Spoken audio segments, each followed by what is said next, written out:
പത്തനംതിട്ടയിൽ പിടിയിലായ ഹാക്കറുടെ പക്കൽ നിന്നും ഹാക്കിംഗ് വീഡിയോകൾ പോലീസ് കണ്ടെത്തി. അടൂർ കോട്ടമുകൾ സ്വദേശിയായ ജോയൽ ബി ജോസ് സ്വകാര്യ ഡിറ്റക്റ്റീവ് ഏജൻസിയിൽ പ്രവർത്തിച്ചിരുന്നു. വിവരങ്ങൾ ചോർത്തി നൽകുമെന്ന് സമൂഹ മാധ്യമങ്ങളിൽ ഇയാൾ പരസ്യവും നൽകിയിരുന്നു. CK അഭിലാൽ വിവരങ്ങളുമായിട്ടുണ്ട്. അഭിലാൽ, എത്തിക്കൽ ഹാക്കിംഗ് ഉണ്ട്, അത് സർക്കാർ സംവിധാനങ്ങളൊക്കെ ചില അന്വേഷണത്തിന്റെ ഭാഗമൊക്കെ ആയിട്ട് ചെയ്യേണ്ടി വരും.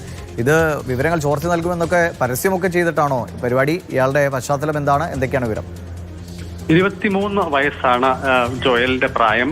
അടൂർ കോട്ടമുകൾ സ്വദേശിയാണ്. കേന്ദ്ര ഏജൻസികൾ നൽകിയ രഹസ്യ വിവരത്തിന്റെ അടിസ്ഥാനത്തിലാണ് 2 ദിവസം മുൻപ് പത്തനംതിട്ട സൈബർ വിങ് ഇയാളെ പിടികൂടുന്നത്.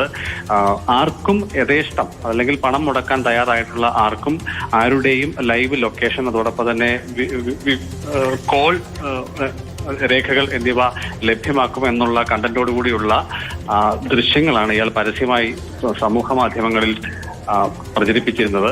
ഇതടക്കമുള്ള വിവരങ്ങളും രേഖകളും സൈബർ വിങ് ഈ പരിശോധനയുടെ ഭാഗമായി കണ്ടെത്തിയിട്ടുണ്ട്. ഹൈദരാബാദിലെ ഒരു സ്വകാര്യ ഡിറ്റക്റ്റീവ് ഏജൻസിക്ക് വേണ്ടി പ്രവർത്തിക്കുന്ന ആളുകൂടിയായിരുന്നു. ഒപ്പം തന്നെ സമാന്തരമായി സ്വകാര്യമായി തന്നെ സേവനം മറ്റു ചില ആളുകൾക്കും ലഭ്യമാക്കുന്ന സ്ഥിതി ഉണ്ടായിരുന്നു.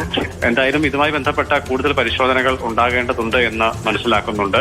കവിതാക്കളിൽ ചിലർ ഇയാളുടെ സേവനം ലഭ്യമാക്കിയിരുന്നു, ആവശ്യപ്പെട്ട് എത്തുകയും ലഭ്യമാക്കുകയും ചെയ്തിരുന്നു എന്നുള്ളതാണ് മറ്റൊരു വിവരമായി പുറത്തു വന്നിട്ടുള്ളത്. അതായത് കവിതാക്കളിൽ മറ്റൊരാളുടെ ലൈവ് ലൊക്കേഷൻ, അതോടൊപ്പം തന്നെ കോൾ ഡീറ്റെയിൽസ് എന്നിവ ആവശ്യപ്പെട്ട് നിരവധി ആളുകൾ ഇയാളുടെ സഹായം തേടുകയും അത്തരത്തിലുള്ള സേവനങ്ങൾ ഇയാൾ ലഭ്യമാക്കുകയും ചെയ്തിട്ടുണ്ട് എന്നുള്ളതാണ് ഇപ്പോൾ പോലീസിൽ നമുക്ക് ലഭ്യമാവുന്ന വിവരം. അദ്ദേഹത്തെ കേന്ദ്ര ഏജൻസികളടക്കം ചോദ്യം ചെയ്യാനുള്ള സാധ്യതയുണ്ട്.